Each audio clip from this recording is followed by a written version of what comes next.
Megastar Chiranjeevi cinema అంటే ఓ trend set చేసే project.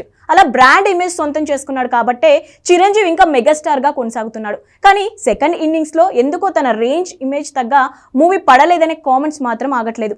ఆ కామెంట్ కి ఆన్సర్ గా విశ్వంబర మూవీ మారింది. అక్కడి నుంచి మెగాస్టార్ మారాల్సి వచ్చినట్టుంది. కాబట్టి కొన్ని సినిమాలకు కత్తరేశాడట చిరు. ఎందుకో చూసేయండి.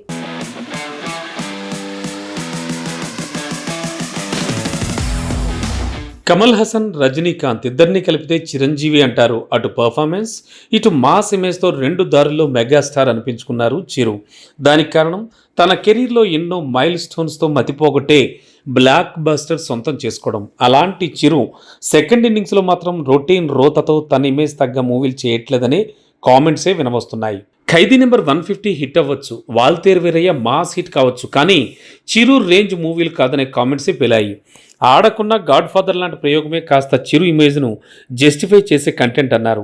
సైరా నరసింహారెడ్డి లాంటి ప్రయత్నం నిజంగా మెచ్చుకోదగ్గ పనే అన్నారు.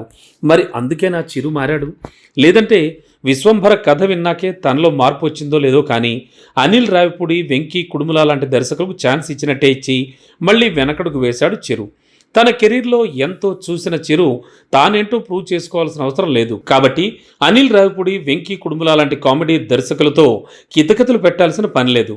చేస్తే నెక్స్ట్ లెవెల్ అనిపించే మూవీని చేయాలి. అందుకే జగదేక వీరుడు, అతిలోక్ సుందర్ లాంటి కళాఖండాలకి గ్రీన్ సిగ్నల్ ఇస్తున్నట్టున్నాడు.